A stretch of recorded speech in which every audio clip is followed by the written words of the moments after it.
Why does our solar system look nothing like the others?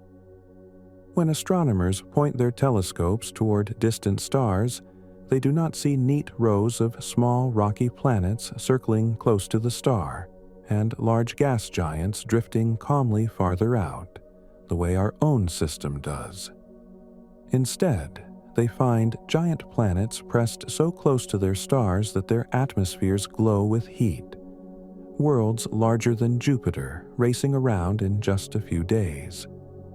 They find tightly packed systems where multiple planets orbit closer to their star than Mercury does to the Sun. They find orbits tipped, stretched, and sometimes wildly misaligned. This contrast is not subtle. Our solar system appears almost restrained, evenly spaced, quietly ordered, while many others seem compact, crowded, and extreme. This difference is not a trick of imagination. It is measured again and again across thousands of planetary systems, and it raises a real physical question about how planets form and how much variety nature allows.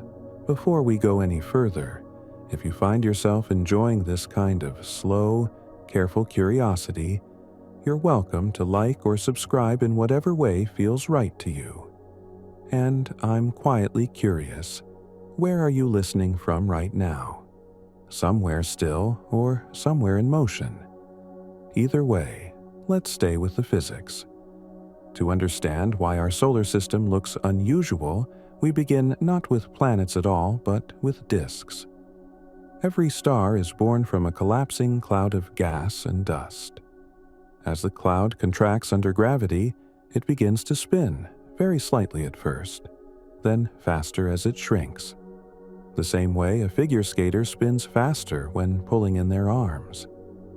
That spin spreads the remaining material into a flattened disk around the newborn star. This protoplanetary disk is not an abstract idea. Astronomers observe them directly around young stars, glowing faintly in infrared light, extending for tens or hundreds of astronomical units. Inside these disks, planets begin as dust grains, then pebbles, then larger bodies, slowly assembling through countless gentle collisions. One helpful way to picture this early stage is to imagine a calm lake after a snowfall. Snowflakes land on the surface, clump together, and gradually form floating patches of slush. Nothing dramatic happens at first. Growth is slow, local, and sensitive to conditions. In a protoplanetary disk, temperature, density, and distance from the star determine which materials can exist as solids. Close to the star, only rock and metal survive. Farther out, where it is colder, ices can form, allowing much more material to accumulate. This simple temperature structure sets the stage for everything that follows. In our solar system, this structure seems to have remained relatively stable. Rocky planets formed close to the Sun. Gas giants formed farther out, where icy cores could grow large enough to pull in thick atmospheres of hydrogen and helium.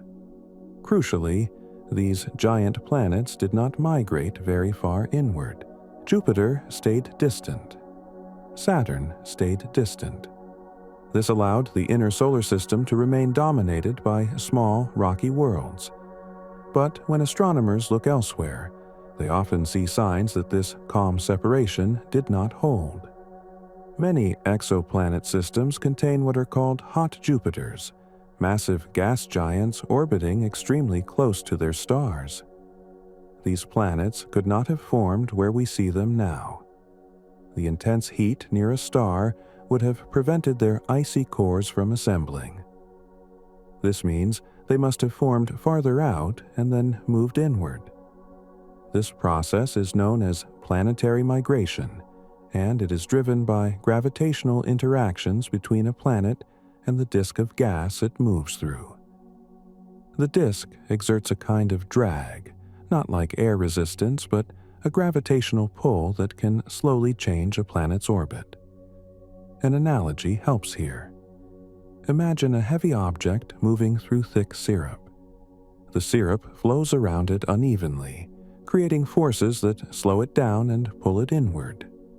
In a disk, gas piles up differently on the inner and outer sides of a planet's orbit, creating an imbalance that can cause the planet to spiral toward the star. Migration is not a rare or exotic process. It is a natural consequence of planet formation in a gaseous disk. This means the real mystery is not why so many systems have migrating planets, but why ours did not migrate as dramatically. One key factor appears to be timing. Protoplanetary disks do not last forever. Observations show that the gas component usually dissipates within a few million years. If giant planets form early while the disk is still dense, migration can be strong. If they form later, after much of the gas is gone, migration is weaker. Evidence suggests that Jupiter and Saturn formed in a way that limited their inward movement. Some models even propose that their combined gravitational effects caused them to lock into a stable configuration that prevented them from spiraling toward the Sun. This stability had consequences. In many systems, migrating giant planets plow through the inner regions, scattering or consuming smaller planets and reshaping the entire architecture. In our system, the inner region was left relatively undisturbed. This allowed Earth, Venus, Mars, and Mercury to form slowly and remain in roughly circular, well-spaced orbits. The calmness we see today may be less a universal pattern and more a delicate outcome of several conditions aligning just right. Another reason our solar system looks unusual is observational bias. The methods astronomers use to detect exoplanets are far better at finding large planets close to their stars. These planets cause noticeable wobbles in their star's motion and frequent dips in brightness when they pass in front. Systems like ours, with small inner planets and distant giants, are much harder to detect. This means that for many years, the exoplanet catalog was dominated by extreme systems simply because those were the easiest to find. As detection techniques improve, more solar system-like architectures are beginning to appear. Long-period gas giants are being discovered. Multi-planet systems with wider spacing are emerging. This does not erase the differences, but it softens them. Our system may not be as lonely in its structure as it once seemed, though it still occupies a quieter corner of the distribution. There's also the role of chaos. Planetary systems are not static machines. They are dynamic, evolving structures sensitive to small changes. Slight differences in initial mass, disk turbulence, or orbital spacing can lead to dramatically different outcomes over millions of years. Some systems remain orderly. Others undergo instabilities, where planets scatter each other into eccentric or tilted orbits. Our solar system shows signs of past rearrangement, but it avoided the most violent possibilities. This suggests that what we see today is not a blueprint, but a snapshot. The solar system we inhabit is one outcome among many allowed by the same underlying physics. Its apparent neatness may reflect a history of near misses rather than an inherent preference of nature. As astronomers continue to study young stars and their disks, they are watching planetary systems in the act of becoming. They see gaps carved by forming planets, spirals driven by gravitational interactions, and flows of gas that hint at migration already underway. These observations connect directly back to our question, because they show that diversity is built in from the start. The raw materials are similar, but the paths they follow diverge quickly. Our solar system's difference, then, may not be a sign that it formed by different rules, but that it followed a quieter path through the same landscape of possibilities. A path where giant planets formed at the right time, migration was restrained, and inner worlds were allowed to assemble gently. This combination is not impossible elsewhere, but it may be less common, and it requires patience to detect. As we hold this idea, it becomes clear that the question is not why our system is strange, but how sensitive planetary architecture is to early conditions. Small shifts in timing, mass, and motion echo forward for billions of years, shaping the environments of worlds long after the disk itself has vanished. And within that sensitivity lies the reason the night sky is filled with systems that feel so unlike home, even though they begin from the same simple ingredients, turning slowly within clouds of gas, waiting for gravity to decide which paths will remain open and which will quietly close. This sensitivity becomes clearer when we look more closely at how small gravitational nudges accumulate over time.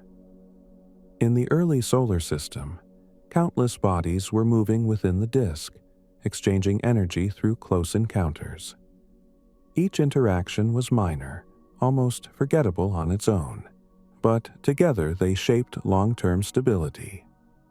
When two planets pass near each other, even without colliding, their gravity alters their paths slightly.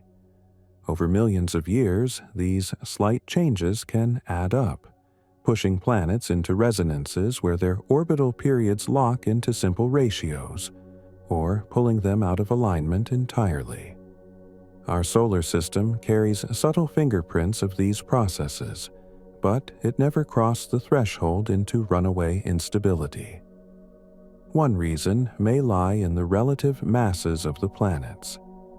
Jupiter is massive, but it does not have a near equal companion close by.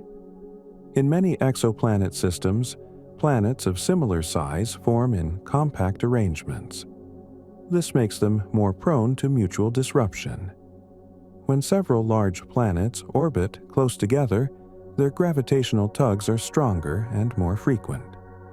The system becomes like a crowded dance floor, where a single misstep can ripple outward, forcing partners to change direction abruptly. In contrast, the wide spacing in our system reduces the intensity of these interactions, allowing long-term order to persist. There's also the influence of leftover material. After planets form, a disk of debris often remains, made of smaller bodies like asteroids and icy objects. This debris does not simply sit still. It exchanges momentum with planets, acting as a kind of gravitational buffer. In our solar system, the outer regions retained a substantial population of small icy bodies beyond Neptune. Interactions between these bodies and the giant planets may have helped smooth out orbital irregularities, damping extreme motions rather than amplifying them. This gentle braking effect is not guaranteed in every system, and its absence can leave planets free to wander more chaotically. As observations improve, astronomers are beginning to classify planetary systems not as normal or abnormal, but as members of a broad family with many branches. Some systems are compact and tightly packed, with planets orbiting in days or weeks. Others are sparse and extended, with long, slow revolutions. Some contain hot Jupiters, others do not.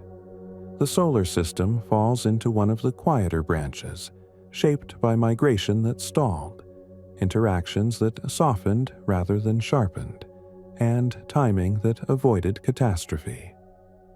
What makes this especially interesting is that none of these outcomes require exotic physics. The same gravitational laws apply everywhere. The same processes of disk formation, accretion, and migration operate around other stars. The diversity emerges because these processes interact in nonlinear ways. Small differences early on do not remain small. They cascade. This is why planetary science increasingly resembles the study of weather rather than clockwork. You can know the rules perfectly and still find a wide range of results. When we think about our solar system in this light, its familiar layout becomes less like a universal template and more like a preserved balance. It is a system that avoided extremes, not because extremes are rare, but because balance itself can be fragile and fleeting. The fact that it lasted for billions of years without collapsing into chaos suggests that once a stable configuration is achieved, it can endure remarkably well. Stability, once found, tends to protect itself. This perspective also reshapes how we think about Earth. The conditions that allowed Earth to form where it did, with liquid water and a long, steady history, may be tied to the same quiet architecture that kept giant planets at a distance and orbits nearly circular. In more compact systems, habitable zones may exist, but they are embedded in gravitationally active neighborhoods. Worlds there may experience stronger orbital variations, tidal heating, or frequent perturbations. None of this makes life impossible, but it does make the environment more changeable. Astronomers are now searching specifically for systems that resemble ours, not out of nostalgia, but to test these ideas. By finding more examples of wide, orderly architectures, they can better estimate how often the conditions that shaped our system occur. Early results suggest that such systems are neither unique nor common. They occupy a middle ground, one outcome among many, quietly persistent once established. As this picture sharpens, the original question begins to feel less like a puzzle and more like a reflection of cosmic diversity.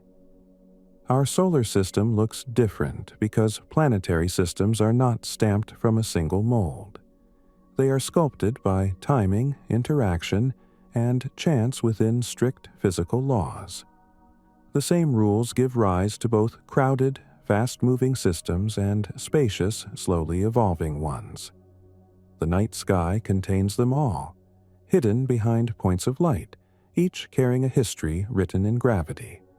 And beneath that diversity lies a deeper continuity. Every system begins in a disk. Every planet grows from dust. Every orbit responds to the same pull. What changes is the sequence, the pacing, the way influences overlap or miss each other by just enough. The solar system we know is the result of those near misses, those pauses, those moments when migration slowed instead of accelerated, when interactions settled instead of spiraled. It is not a design chosen in advance, but a path that remained open long enough to become familiar, stable enough to become home, and quiet enough that billions of years later, we can look outward and notice just how many other paths gravity was willing to take. What matters next is understanding why migration is not an exception, but a built-in feature of planet formation. Once a planet grows large enough to noticeably disturb the gas around it, it stops being a passive object carried along by the disk and becomes an active participant in shaping that disk. The gas does not simply orbit smoothly past the planet. It piles up slightly on one side, thins out on the other, and these asymmetries create gravitational forces that act back on the planet itself. Because gravity works both ways. The planet pulls on the disk, and the disk pulls on the planet, exchanging angular momentum in the process. At first, this interaction is subtle. For smaller planets, the surrounding gas responds gently, creating spiral patterns that carry energy away. These planets drift slowly, often inward, sometimes outward, depending on local conditions. As a planet grows more massive, the interaction becomes stronger.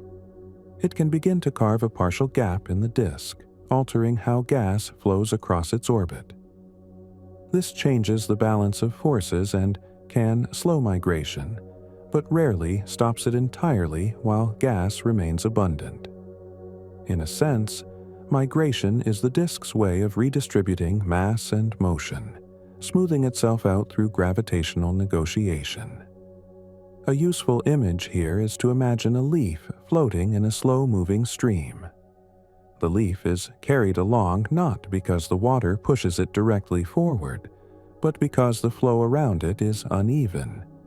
Small swirls form. Pressure builds slightly on one side, and the leaf drifts toward regions of lower resistance. In a protoplanetary disk, the planet is that leaf, and the gas is the stream. The physics is more complex, but the intuition holds. Motion emerges from imbalance, and imbalance is unavoidable once a planet forms. This helps explain why astronomers were not surprised to discover migrating planets, only by how far some of them traveled. Hot Jupiters represent an extreme outcome of a very ordinary process. If a giant planet forms early, when the disk is dense and massive, the forces driving migration can be strong enough to move it inward by tens of millions of kilometers before the gas disperses. If nothing intervenes, the planet can end up skimming the surface of its star, locked into a tight, blisteringly hot orbit. What intervenes, when it does, is often another planet.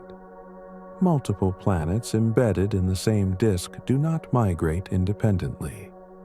Their gravitational interactions can alter each other's paths, sometimes trapping them in resonant configurations where their orbital periods fall into simple ratios. In these resonances, migration can change character. Two planets can effectively hold each other up, slowing or even reversing inward motion under the right conditions. This is one of the leading explanations for why Jupiter did not become a hot Jupiter in our own system. Evidence suggests that Jupiter and Saturn formed close enough in time and space to influence each other strongly.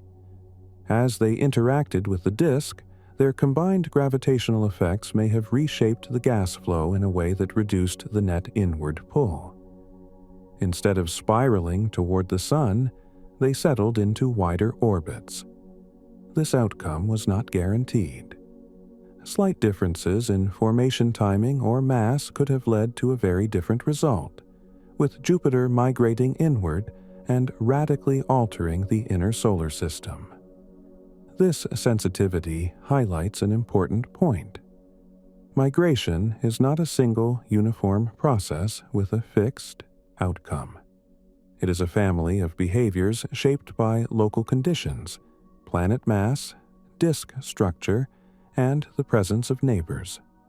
The same underlying physics can lead to gentle drift, rapid infall, stalled motion, or complex back-and-forth movement. When we see a planetary system today, we are seeing the end result of these interactions frozen in place after the gas is gone. Once the disk dissipates, migration largely stops. The gravitational medium that enabled it disappears, leaving planets to orbit in the paths they have reached. From that point on, change is driven mostly by planet-planet interactions rather than disk forces. This makes the disk phase uniquely important. It is a brief window, cosmically speaking, during which planetary architecture is flexible. Afterward, systems become much more rigid. This timing explains why early conditions matter so much. A planet that forms a little earlier experiences a denser disk for longer. A disk that dissipates slightly faster cuts, migration short. A neighboring planet that grows just fast enough can alter the entire outcome. These are not dramatic differences, but they compound. Migration magnifies small variations, turning modest initial diversity into the wide range of systems we observe. In this light, the solar system's structure begins to look like the record of migration that nearly happened but did not fully unfold. The giant planets moved, but not too far. They interacted, but not destructively. The disk faded at a moment that preserved spacing rather than collapsing it. This balance is delicate. It does not require special physics, only a particular sequence of events unfolding within ordinary rules.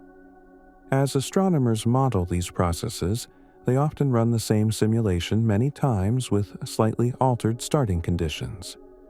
The results diverge quickly. Some runs produce compact systems packed with large planets. Others scatter planets outward or inward. A few settle into wide, stable arrangements, resembling our own. The striking thing is that all of these outcomes arise from the same equations, the same forces, the same assumptions about disks and gravity.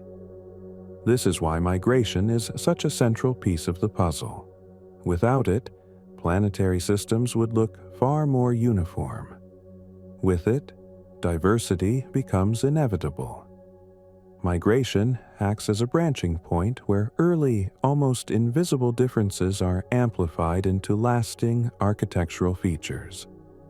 It is the mechanism that transforms a shared beginning into a multitude of endings, each one physically reasonable, each one quietly determined by how matter and motion happened to line up in the first few million years after a star ignited. The consequences of migration become most visible when we imagine what happens if it goes just a little too far. A giant planet moving inward does not travel through empty space. It passes through regions where smaller, still-forming planets reside, and its gravity reshapes those regions profoundly. As it approaches, its pull destabilizes nearby orbits. Some bodies are scattered outward, some are pushed into the star, and some are absorbed outright. The inner system is not gently rearranged. It is cleared, stirred, and often erased. This is why hot Jupiter systems are frequently lonely. When astronomers look for additional planets close to stars that host hot Jupiters, they often find none. The inward journey of the giant planet likely removed them long ago. In contrast, systems without such migration can preserve multiple inner planets, sometimes in tight, resonant chains. The presence or absence of large-scale migration acts like a gatekeeper, determining whether a system becomes sparse or crowded. In our own solar system, this gatekeeper appears to have closed at just the right moment. Jupiter's movement was limited, which meant the inner region was never swept clean. Instead, it remained a place where rocky material could collide, fragment, and slowly assemble. Earth's formation was not efficient or orderly. It was messy and prolonged, spanning tens of millions of years. That kind of slow growth would have been impossible if a migrating giant planet had passed through the region midway. There is evidence, however, that migration still left its mark. Some models suggest that Jupiter moved inward modestly before reversing direction, a scenario sometimes called the Grand Tack. In this picture, Jupiter approached closer to the Sun than it is now, then was pulled back outward by its interaction with Saturn. This limited migration may explain certain features of the asteroid belt and the relatively small mass of Mars. Whether this exact scenario is correct remains an area of active research, but the broader idea is important. Even restrained migration can sculpt a system in subtle ways. What matters here is that our solar system seems to have experienced migration that was both real and limited. It was enough to shape structure, but not enough to destroy it. This places our system in a narrow corridor between extremes. Too little migration and planets might form differently, perhaps remaining too small or too dispersed. Too much migration and the inner system is erased. The outcome we see sits between these possibilities. This balance also helps explain why the solar system's planets occupy nearly circular orbits in roughly the same plane. Strong migration and scattering tend to excite eccentricities and inclinations, stretching or tilting orbits. Many exoplanet systems show these signatures clearly. Our system shows them only weakly. That suggests that after the gas disk dissipated, the remaining planets settled into a configuration that minimized further disruption. It is tempting to view this as luck, but in physics, luck often means sensitivity. When a system has many interacting parts, there are regions of parameter space where outcomes change rapidly. The solar system appears to lie in one of those regions. Small differences could have pushed it toward a more compact, chaotic state or toward a more diffuse one. Instead, it landed in a configuration that allowed long-term stability. This perspective reframes the original question. Our solar system does not look different because it broke the rules. It looks different because the rules allow a wide range of results, and ours followed a particular path through them. Migration did not dominate here, but it came close enough to leave fingerprints. Other systems crossed that threshold more decisively. As we continue to observe young planetary systems, astronomers are catching migration in action. They see gaps opening in disks, asymmetries forming, and planets interacting with their surroundings while gas still flows. These observations reinforce the idea that migration is not optional. It is part of the process. What varies is how long it operates and how strongly it couples to other planets. Once that coupling weakens, once the disk thins and, finally, disappears, the architecture hardens. The planets that remain are no longer sculpted by gas, only by each other. From that point on, evolution slows dramatically. The layout becomes a fossil record of early motion, preserved across billions of years. Seen this way, the solar system's calm appearance is not a starting condition, but an endpoint. It is the residue of migration that nearly reshaped everything, then faded away. And that makes its difference from other systems less mysterious and more instructive, because it tells us exactly where to look for answers. Not in the mature planets we see today, but in the brief dynamic era when gas, gravity, and timing decided how far migration would be allowed to go. That brief, decisive era leaves behind another important consequence, one that is easy to miss when we focus only on where planets end up. Migration does not merely change distances, it reshapes the entire distribution of material in a system. As giant planets move, they act like gravitational plows, pushing gas and debris inward and outward. Regions that might otherwise have grown planets are depleted, while others are enriched. The architecture we see today is therefore inseparable from where mass was allowed to remain during those first few million years. In many exoplanet systems, this redistribution leads to dense inner regions. Material is shepherded inward by migrating planets, piling up close to the star. This can accelerate the formation of multiple rocky or super-Earth-sized planets in tight orbits. These worlds often end up locked together in resonant chains, each tugging rhythmically on the next. Such systems are not fragile accidents. They are natural products of migration combined with efficient assembly in confined space. Our solar system followed a different path. Because large-scale inward migration was limited, material was not driven into the innermost region in the same way. Instead, rocky matter remained spread out across a wider range of distances. This led to fewer planets in the inner system, with more space between them. The result was not only fewer collisions once planets formed, but also slower growth. Earth took tens of millions of years to assemble. That slow pace is a signature of a system that was never compressed. This also explains why the solar system lacks planets between Earth and Jupiter that are several times Earth's mass, worlds commonly found elsewhere. In many systems, those planets form easily when material concentrates inward. Here, the material never gathered densely enough in one place to build them. The difference is not in chemistry or physics, but in how migration redistributed mass early on.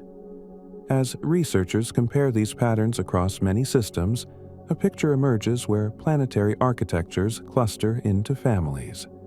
Some are migration-dominated, compact, and tightly resonant. Others are migration-limited, spread out, and dynamically cooler. The solar system sits firmly in the latter group.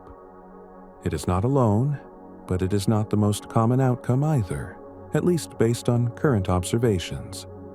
What deepens this understanding is the realization that disk properties themselves vary from star to star.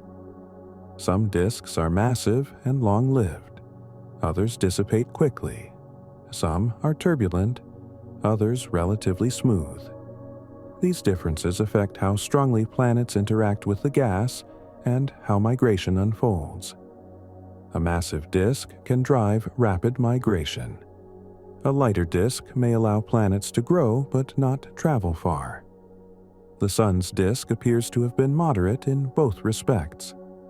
This variability means there is no single path to building a planetary system.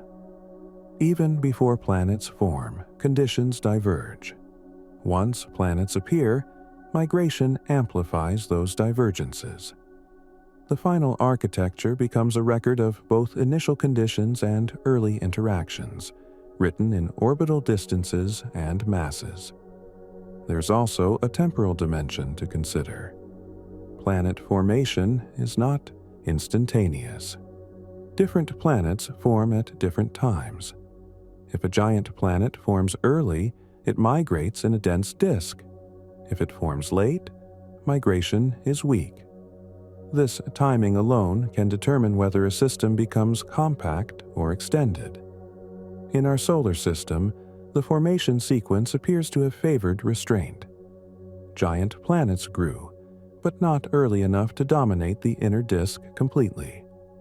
This interplay between timing and migration helps explain why systems that begin similarly can diverge so dramatically. Two disks with nearly identical mass and composition can produce radically different outcomes if one forms its giant planets a million years earlier than the other. In cosmic terms, that is a blink. Yet the consequences last for billions of years. Seen from this angle, the solar system's difference is not a mystery layered on top of physics. It is an expression of physics playing out with particular timing. Migration did its work, but within narrow bounds. Mass was redistributed, but not concentrated. Interactions occurred, but they damped rather than escalated. The disk faded at a moment that froze this balance into place. This understanding also reframes how astronomers interpret new discoveries. When a compact system is found, it is no longer seen as exotic, but as a natural outcome of early migration. When a wide system is found, it becomes evidence that migration can stall. Each new system adds weight to the idea that diversity is expected, not surprising. And so the question of why our solar system looks different begins to resolve into a quieter insight. It looks different because planet formation is not a single recipe, but a process with many sensitive steps. Migration is one of those steps, powerful enough to rewrite a system's layout, but subtle enough that small changes decide how far it goes. The solar system's calmness is the trace left behind when that rewriting slowed, then stopped, leaving behind a structure that feels orderly, not because it was destined to be, but because it emerged from a narrow window of possibility and remained there long enough to become familiar. That familiarity can make it easy to overlook how contingent it really is. When we picture the solar system, we often imagine it as a finished design, planets neatly arranged as if placed deliberately. But from a physical standpoint, what we are seeing is a configuration that survived. It is the outcome that remained after a long period when many other arrangements were possible, and many likely tried and failed. The reason it still exists is not that it was inevitable, but that it crossed into a regime of stability early enough to avoid later disruption. Stability in planetary systems is not an absolute state. It is a balance between gravitational influences that neither amplify nor cancel completely. In systems where planets are tightly packed, even small perturbations can grow over time, leading to orbit crossing and scattering. In wider systems, interactions are weaker and unfold more slowly. Our solar system's spacing places it firmly in this slower regime. Changes still happen, but they unfold over timescales comparable to the age of the system itself. This matters because it suggests that what we observe today is not representative of all possible outcomes at birth, but of outcomes that endure. Many planetary systems may form, migrate, and then destabilize before we ever have a chance to observe them. Others may rearrange themselves repeatedly before settling. The systems we detect around mature stars are the ones that reached a configuration capable of lasting billions of years. In that sense, every observed system is already a survivor, but they survive in different ways. The solar system survived by becoming dynamically quiet relatively early. Once the gas disk was gone, and the major planets were in place, there were no large remaining forces to drive dramatic change. The subsequent history involved smaller adjustments, collisions among leftover debris, and slow clearing of minor bodies. These processes refined the system without rewriting it. The architecture hardened, not because it was perfect, but because nothing remained to significantly disturb it. In contrast, some systems may remain dynamically active for much longer. If planets form in compact arrangements, their mutual interactions can continue to reshape orbits long after the disk disappears. Over time, this can lead to planet ejections, collisions, or shifts into more eccentric paths. These systems may look different depending on when we observe them. What appears orderly at one moment may become chaotic later.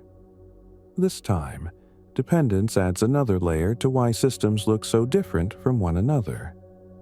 We are not only seeing variation in formation pathways, but variation in evolutionary stage.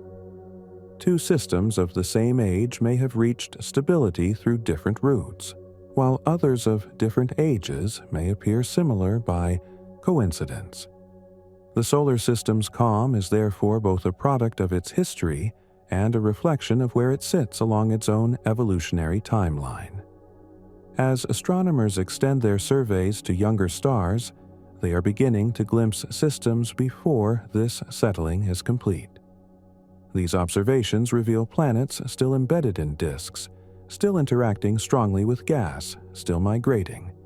In these systems, nothing looks finished. Orbits are provisional. Gaps shift. Material flows. It is in these environments that the question of architecture is actively being decided. Seen against that backdrop, the solar system's difference feels less like an anomaly and more like a memory. It preserves a particular resolution of early tensions, a balance struck between growth and movement, between interaction and restraint. Other systems preserve different resolutions. Some lock planets close together. Some sacrifice inner worlds. Some scatter material outward into vast debris disks. The physics does not favor one outcome emotionally or aesthetically. It simply allows them. Gravity responds to mass and distance. Gas responds to pressure and temperature. Timing decides how long these responses overlap. From those ingredients, an enormous range of planetary layouts can emerge, each one consistent with the same underlying laws. What this means is that the question of why our solar system looks different does not point to a missing piece of physics. It points to sensitivity. Planetary systems are examples of how simple rules can generate diverse results when applied repeatedly in slightly different circumstances. The solar system is one such result, neither typical nor exceptional in any fundamental sense, but distinct because of how its early conditions interacted. And as we continue to study other systems with increasing precision, the contrast that once felt stark begins to soften.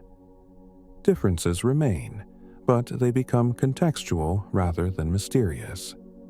Each system tells a story, written during a brief, turbulent youth, then carried forward in relative stillness. Ours tells a story of migration that slowed, of interactions that settled, and of a structure that found equilibrium early and held it quietly for billions of years, while countless other stars followed the same rules into arrangements that feel unfamiliar only because we did not grow up inside them. One last ingredient quietly shapes how different systems end up looking, and it operates so slowly that its effects are easy to overlook. Long after migration has stopped and the gas disk has vanished, planets continue to exchange energy through distant, cumulative interactions. These are not dramatic encounters. They are tiny gravitational whispers that act over immense stretches of time. In a system like ours, where planets are widely spaced, these whispers remain faint. Orbits shift imperceptibly, inclinations drift by fractions of a degree, and the overall structure remains recognizable across billions of years. In more compact systems, the same whispers are louder. When planets orbit close together, even small gravitational nudges repeat frequently. Each repetition adds a little more energy to the system. Over time, this can slowly pump up orbital eccentricities or tilt planes. A system that began neatly aligned can become more dynamically excited without any single catastrophic event. This slow stirring can eventually trigger instability long after formation has ended. The solar system seems to have avoided this fate because of how early spacing was established. By the time long-term evolution took over, the planets were already far enough apart that their mutual influences weakened quickly with distance. This spacing acts like insulation.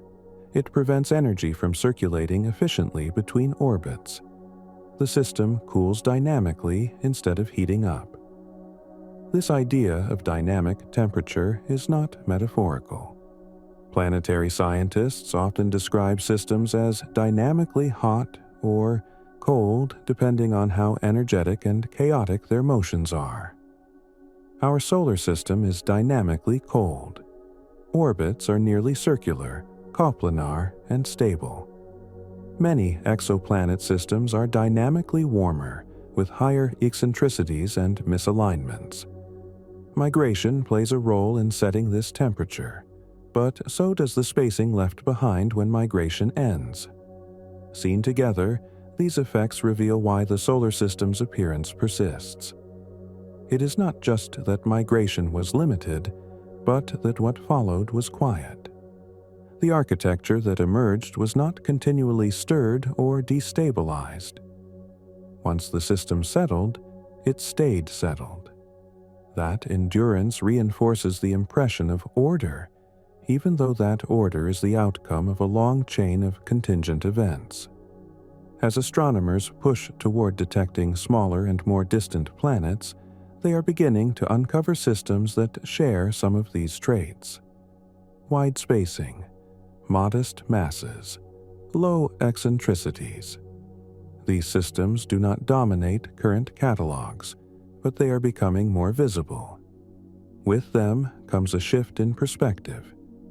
The solar system begins to look less like an outlier and more like one member of a broader, quieter population that has been difficult to see.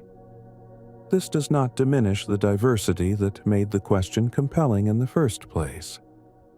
Compact systems, hot Jupiters, resonant chains, and scattered architectures remain common outcomes. What changes is our understanding of where the solar system sits among them. It occupies a region of parameter space where migration slowed early, spacing increased, and long-term stability took hold. That region may be smaller than others, but it is not singular.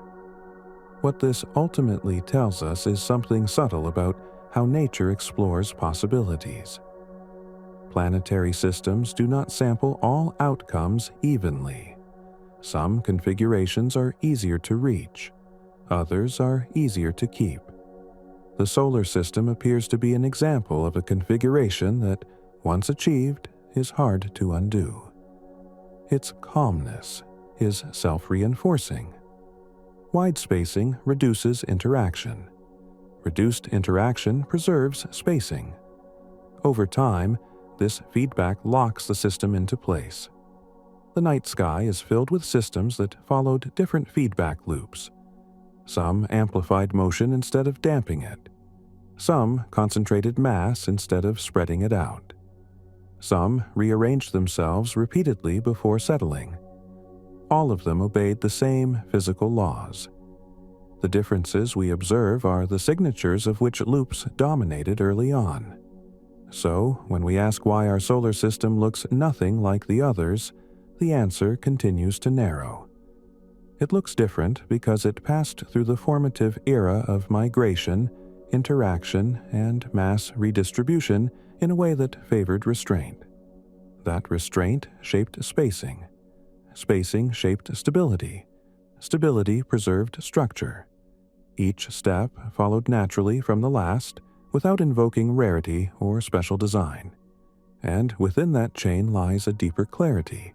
The solar system is not a standard against which others should be judged. It is one realization among many of how gravity organizes matter over time.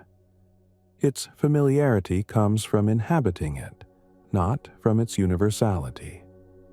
The others feel strange only because their histories unfolded along different trajectories, guided by the same forces, but nudged at different moments, by different amounts, until their outcomes settled into forms that reflect those early choices, still visible today in the quiet geometry of their orbits. As this understanding settles in, another subtle implication comes into view, one that connects architecture to observation itself.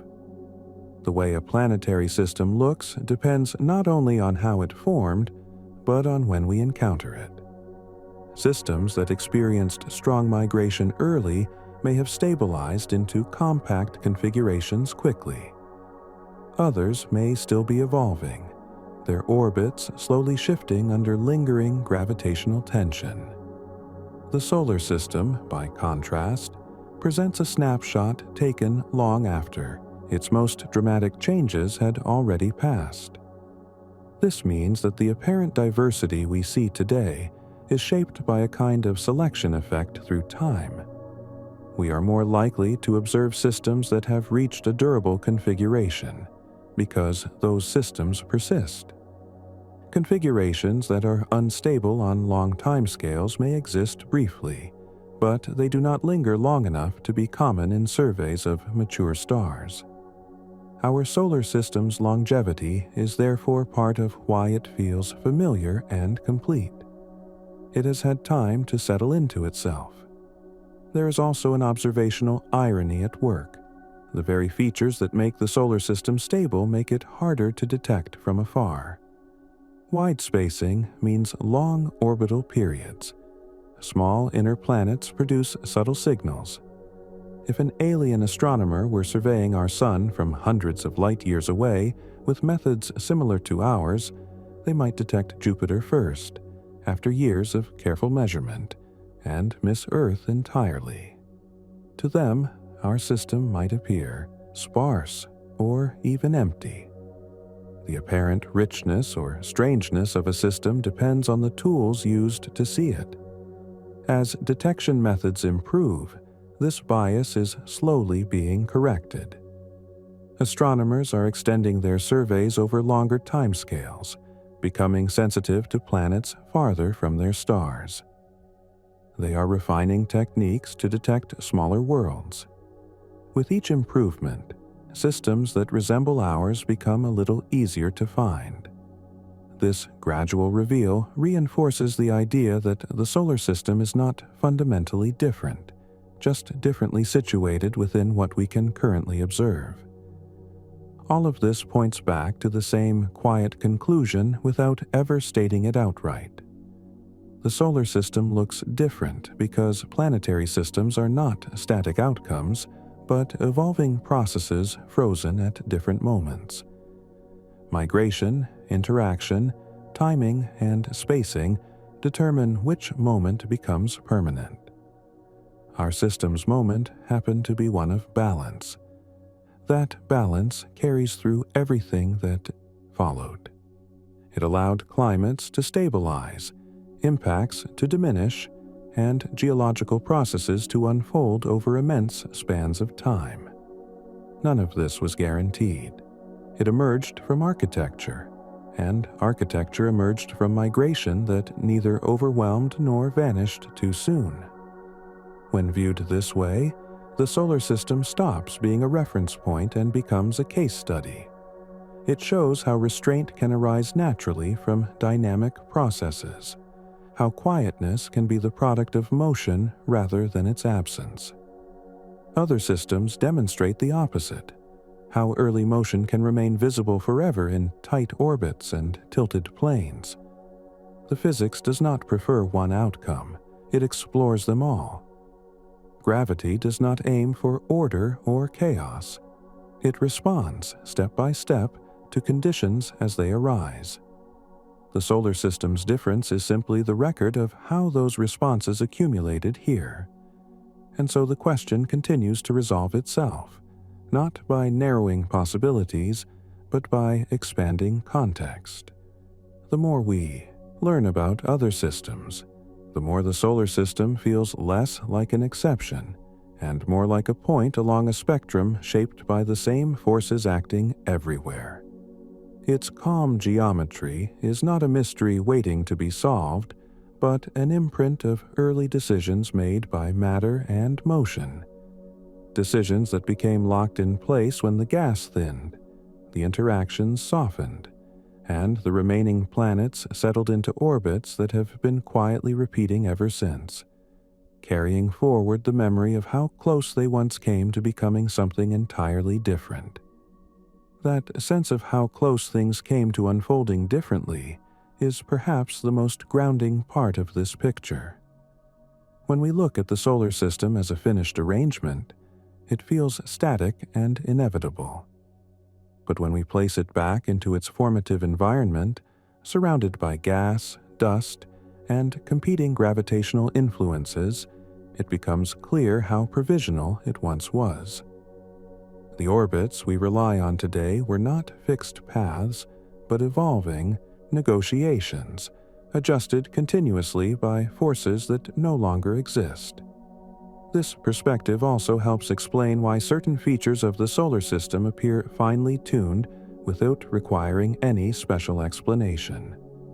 The spacing of the planets, the absence of large bodies interior to Mercury, the relatively low eccentricities, all follow naturally once migration slowed and the system cooled dynamically. None of these properties needed to be imposed. They emerged because there was no longer enough energy in the system to rearrange them. In many exoplanet systems, that energy remained higher for longer. Migration continued. Interactions stayed strong. Planets exchanged angular momentum repeatedly, sometimes violently. Those systems carry the visible scars of that activity. Their differences from ours are not cosmetic. They are records of prolonged motion. This also clarifies why comparisons between systems must be made carefully. It is tempting to ask which configuration is more common or more natural, but nature does not rank outcomes. It samples possibilities.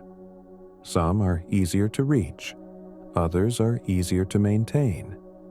The solar system appears to have landed in a region that is harder to reach but easier to keep, while many compact systems are easier to form but harder to preserve indefinitely.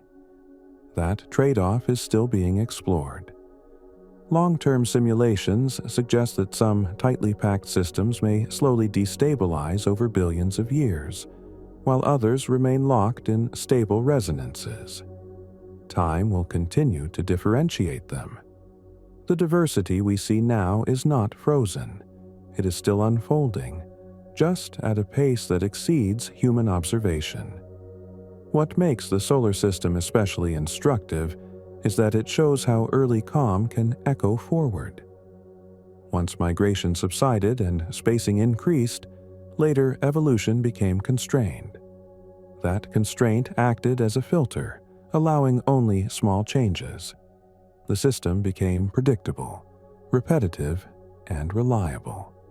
That reliability is what allowed complex processes to develop on at least one planet, but it is also what makes the system feel visually simple compared to others. When astronomers describe planetary systems as architectures, the term is more literal than it sounds.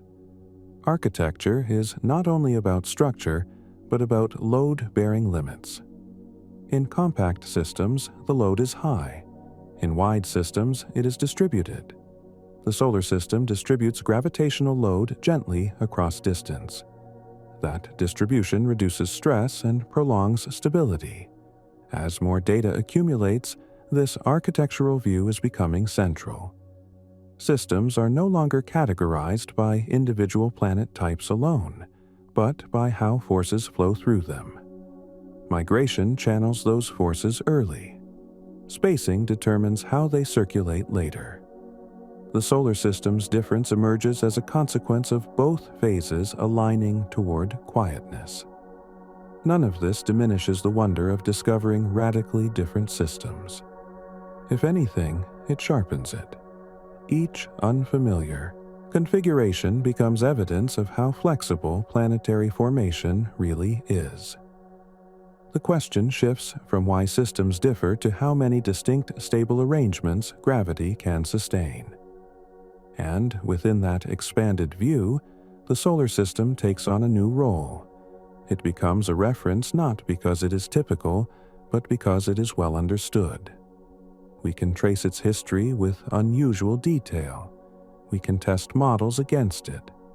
We can use it as a calibration point for understanding what migration restrained, what interactions softened, and what timing preserved. That calibration reveals something quietly profound. The same physical processes that produce extreme systems are responsible for our own. The difference lies not in kind, but in degree. Migration happened here too. It just did not go as far. Interactions occurred here too. They just damped instead of escalating. The disk dispersed here too. It just did so at a moment that locked in balance. And that balance remains visible today, not as a mystery, but as a pattern that makes sense once we follow the chain of cause and effect far enough back into a time when the solar system was still fluid, still undecided, still one of many possible outcomes waiting to see which motions would fade first and which would quietly endure.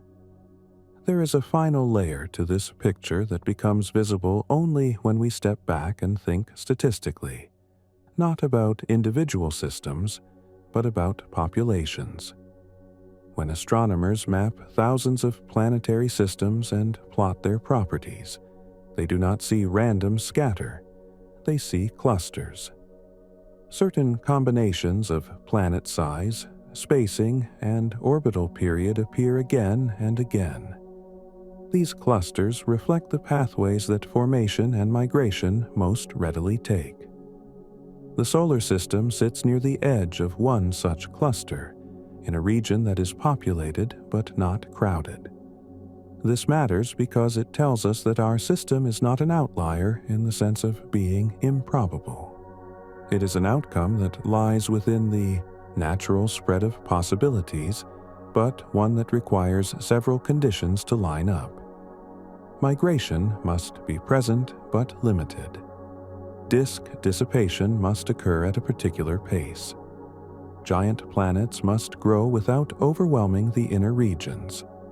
None of these requirements are extreme, but together they narrow the range of initial conditions that lead to a solar system like ours. From a physical standpoint, this narrowing is expected. When multiple processes overlap in time, the window in which they interact productively can be small. Miss that window slightly, and the system follows a different track. Hit it, and a stable architecture emerges. The solar system appears to have passed through such a window. Its difference from many other systems is therefore not a contradiction of theory, but a confirmation of how sensitive these processes are. What is striking is how invisible this sensitivity becomes once the system matures. Billions of years later, we see calm orbits and broad spacing, with no obvious trace of how close the system may have come to a very different fate. Only by comparing it to others do those alternatives become apparent. The differences we notice are not superficial. They are the shadows of early decisions that can no longer be undone. As research continues, this comparative approach is becoming more powerful. By studying systems that are younger, more compact, or more dynamically active, astronomers can reconstruct the sequence of events that likely unfolded here. Each unfamiliar system acts as a kind of counterfactual, showing what might have happened if migration had gone a little further, or if spacing had been tighter, or if disk conditions had lasted a little longer. In this sense, the diversity of planetary systems does not make the solar system harder to understand. It makes it easier. It provides context. It shows that the features we once took for granted are not defaults, but outcomes. And once they are seen as outcomes, they can be traced back to causes. Those causes are not hidden or mysterious. They are gravity, gas, timing, and interaction. They operate everywhere. What differs is how long each one dominates. In some systems, gas lingers, and migration reshapes everything. In others, gas fades quickly, and planets freeze into place. In some, interactions amplify motion. In others, they damp it. The solar system belongs to the latter category, not because it had to, but because that is where its early history led. The quietness that results can feel deceptive. It can make the system seem simpler than it truly is. But simplicity here is an illusion created by resolution. The complexity was there at the beginning. It simply resolved itself early, leaving behind a structure that no longer advertises how turbulent its youth may have been. As this realization settles, the original question subtly transforms. It no longer asks why our solar system is unlike others, but what that difference reveals about how planetary systems explore their possibilities. The answer is not that ours is special, but that it is legible. Its history can be reconstructed because it settled into stability before erasing too much evidence of its past. And that legibility is what allows us to stand on one small planet within it and ask questions about all the others. The solar system's calm arrangement is not just a background for life.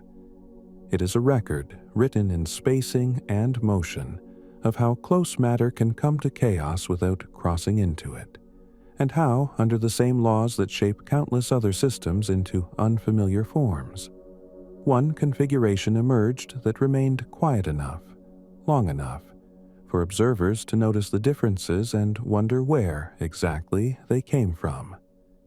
That wondering is not abstract. It feeds directly back into how scientists now frame new discoveries. When a new planetary system is found, the first question is no longer simply what planets are there, but how energy and motion must have flowed through the system to leave it that way. Architecture becomes a diagnostic tool.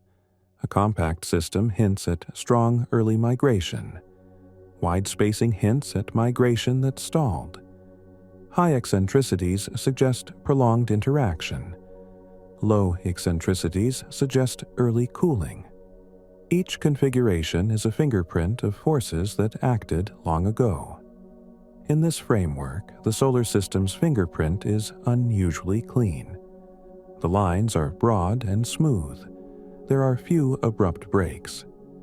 That cleanliness allows models to be tested with unusual precision. When simulations reproduce our system, they tend to do so only under constrained conditions. Those conditions, once identified, can then be applied elsewhere to predict what kinds of systems should exist and where. In this way, the solar system does not stand apart from exoplanet science. It anchors it. What emerges is a picture in which planetary systems occupy a landscape shaped by gravity and gas, with valleys of stability and ridges of instability. Migration moves systems across this landscape early on. Some roll quickly into deep valleys and stay there. Others hover near ridges and continue to shift long after formation. The solar system appears to have descended into a valley early and remained there. Other systems settled into different valleys, closer to their stars, tighter in configuration, warmer in their dynamics. This landscape view helps explain why there is no single answer to how planets should be arranged. The same initial conditions can lead to multiple stable outcomes depending on small perturbations. The solar system's arrangement is one of those outcomes. It feels orderly because it lies in a region where order persists. It feels familiar because nothing has disturbed it strongly for billions of years. And yet, even here, traces of early uncertainty remain. The asteroid belt, the Kuiper belt, the tilted rotation of Uranus, the resonant relationships among moons and planets all hint at interactions that once had the power to change things more dramatically. These traces are subtle, but they are reminders that calm was not guaranteed. It was achieved. As the catalog of known planetary systems continues to grow, the contrast that once inspired the question becomes less stark and more instructive. Instead of asking why our system looks nothing like the others, the better question becomes why it looks like this at all, given how many other outcomes were available. The answer, increasingly, points back to migration that slowed at the right time, interactions that damped rather than escalated, and spacing that insulated the system against later change. None of this requires a special starting point. The Sun did not need an unusual disk.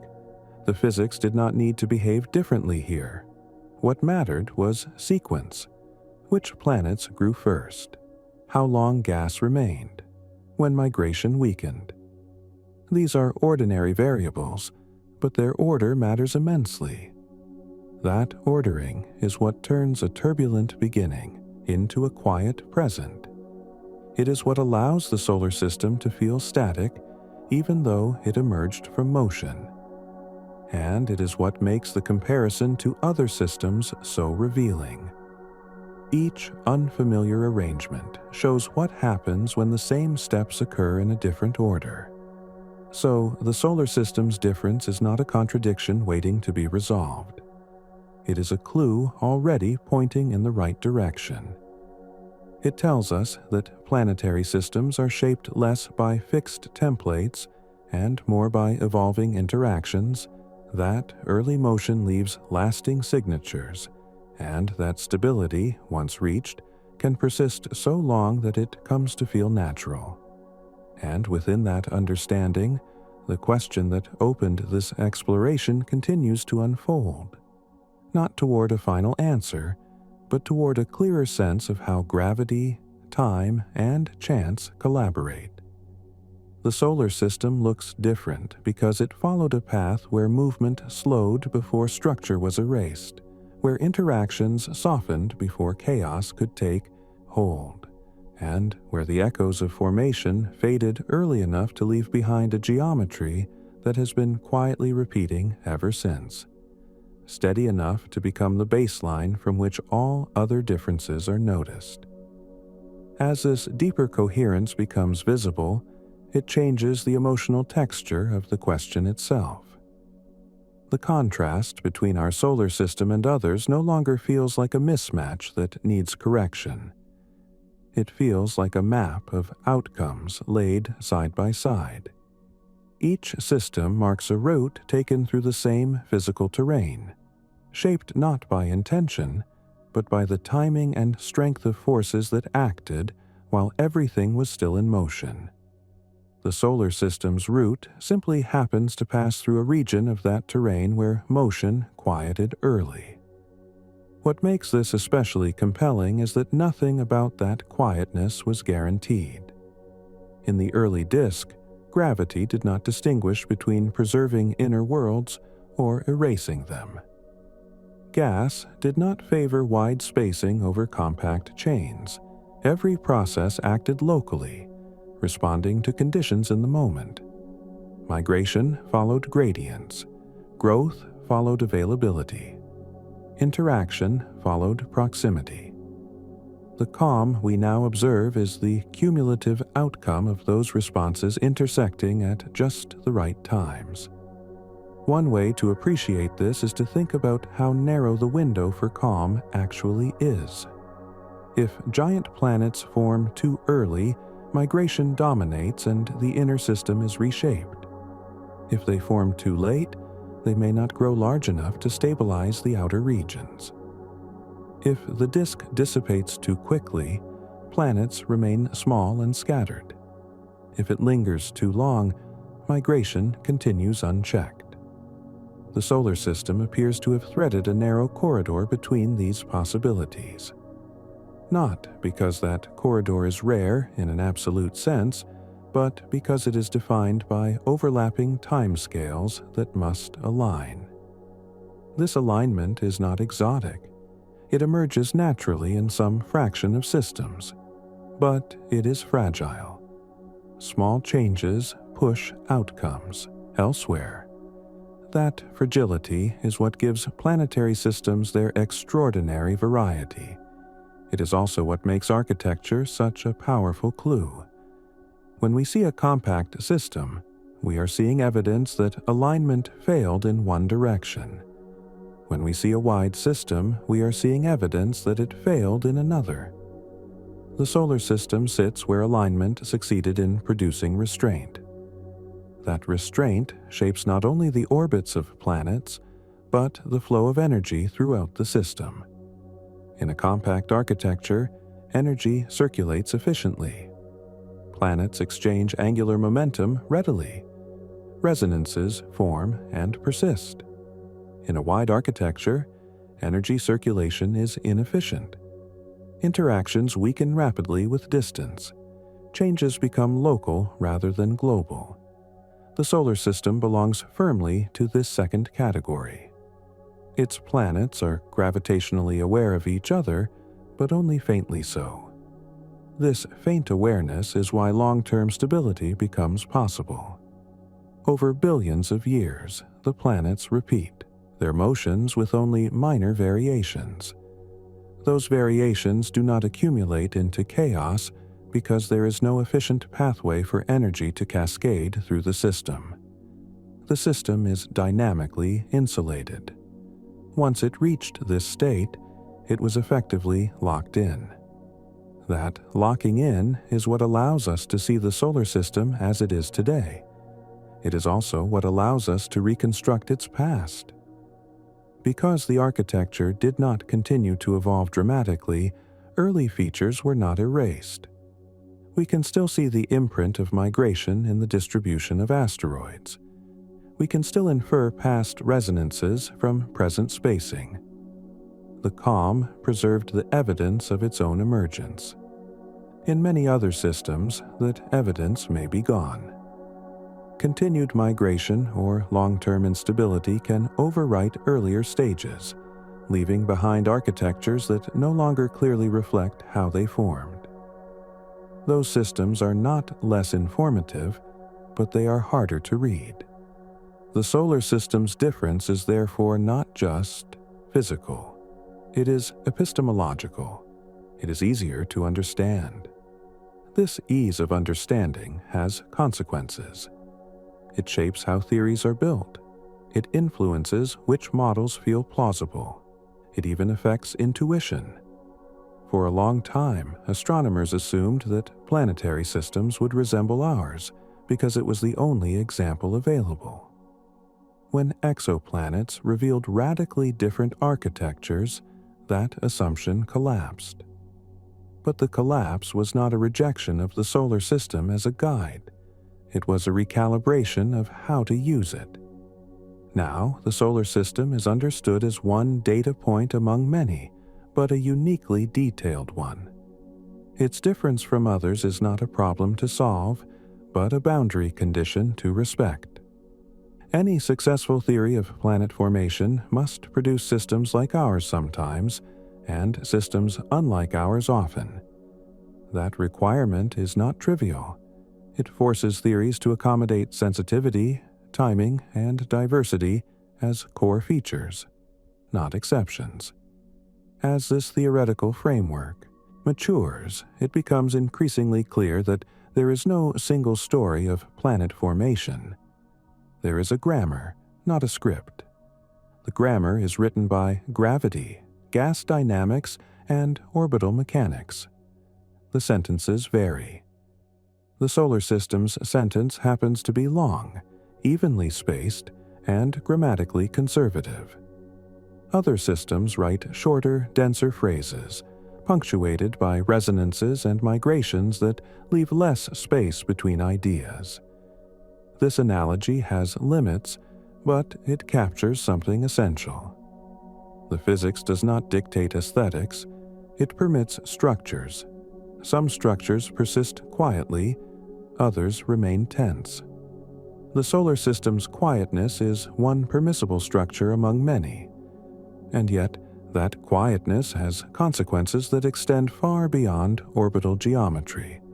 It influences impact rates, it affects climate stability, it shapes the delivery of volatiles. These downstream effects are not separate from architecture. They flow from it. A system that remains dynamically cold tends to experience fewer catastrophic rearrangements. That does not eliminate change, but it moderates it.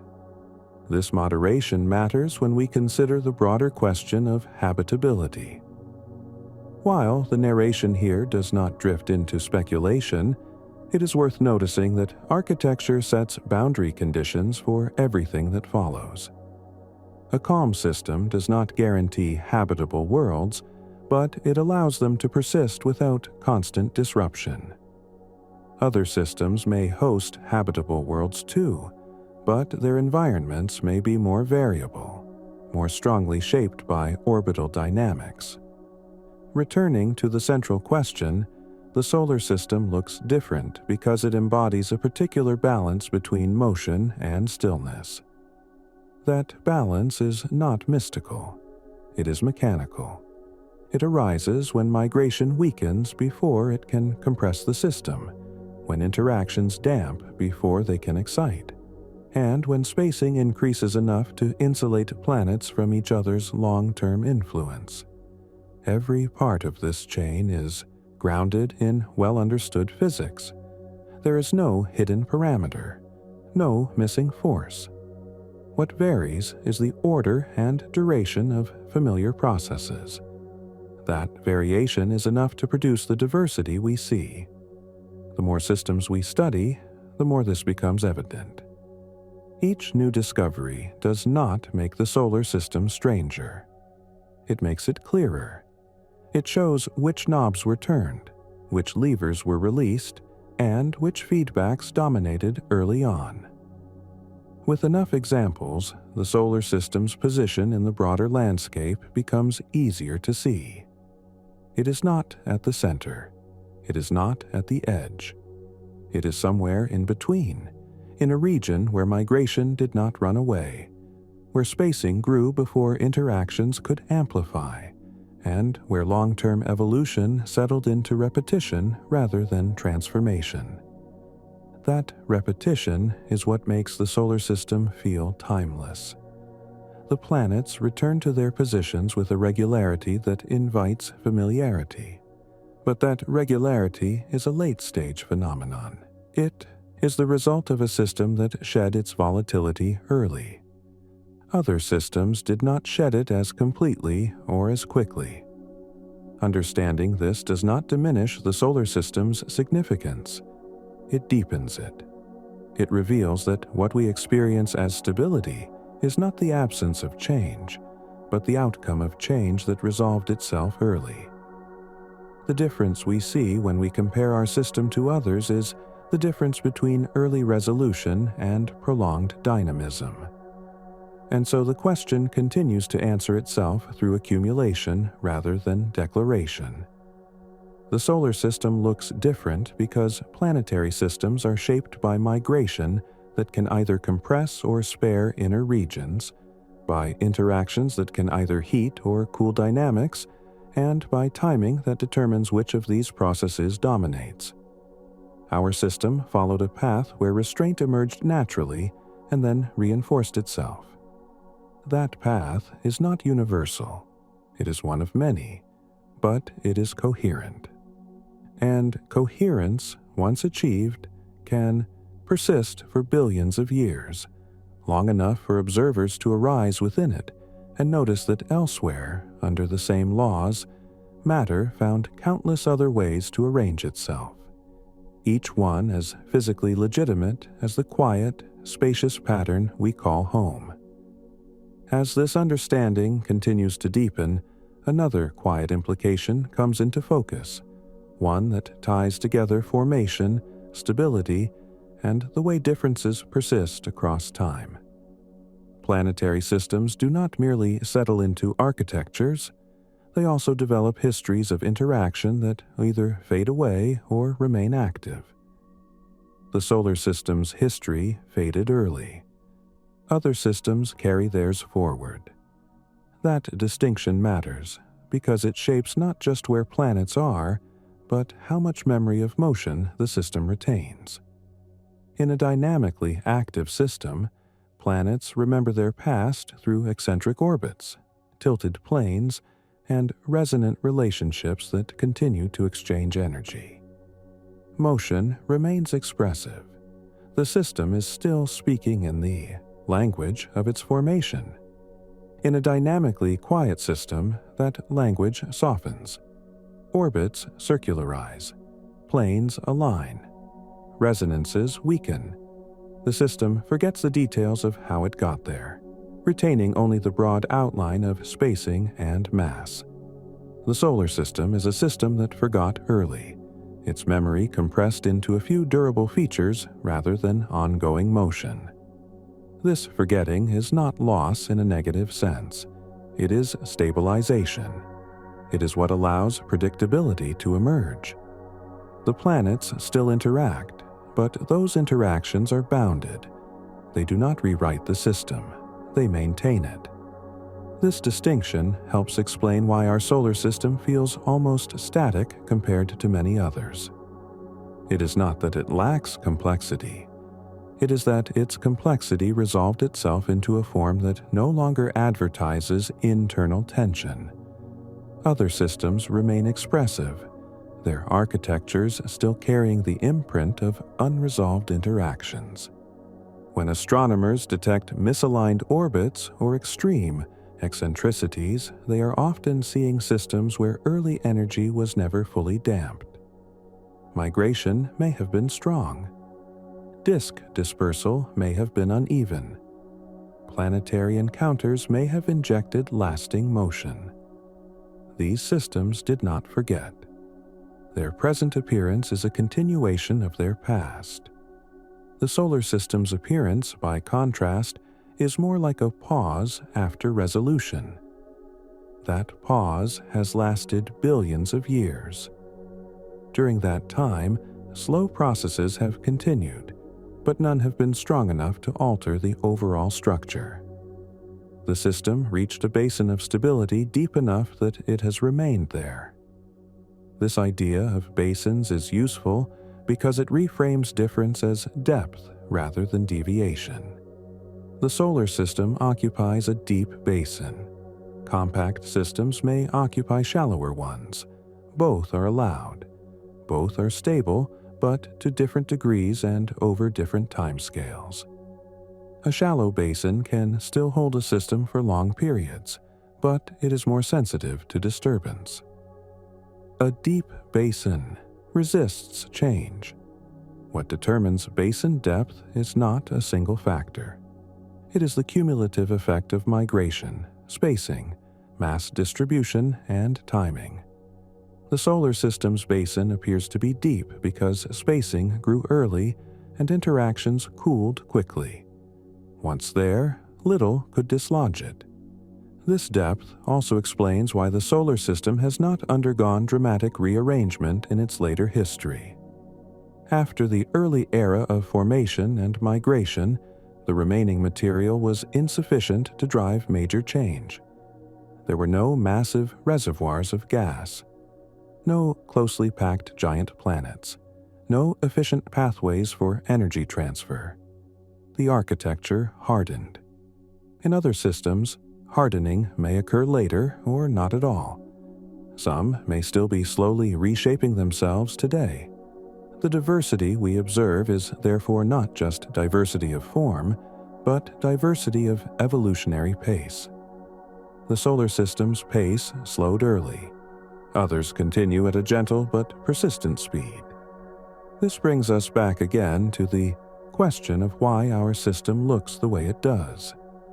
The answer is not found in a single event or mechanism.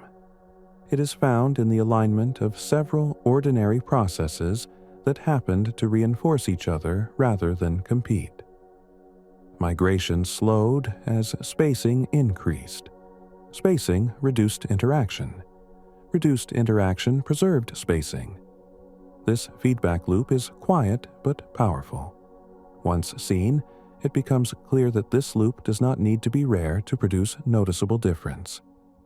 Even if a modest fraction of systems enter such a loop, their appearance will stand out against a background of more expressive architectures.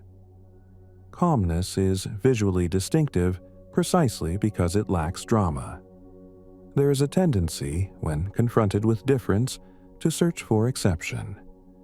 To ask what special condition must have applied here and nowhere else. But planetary science increasingly points in the opposite direction. The solar system does not require special conditions. It requires coordination. Coordination among timing, mass, and motion. That coordination emerges naturally in some fraction of systems. This realization has an almost calming effect of its own.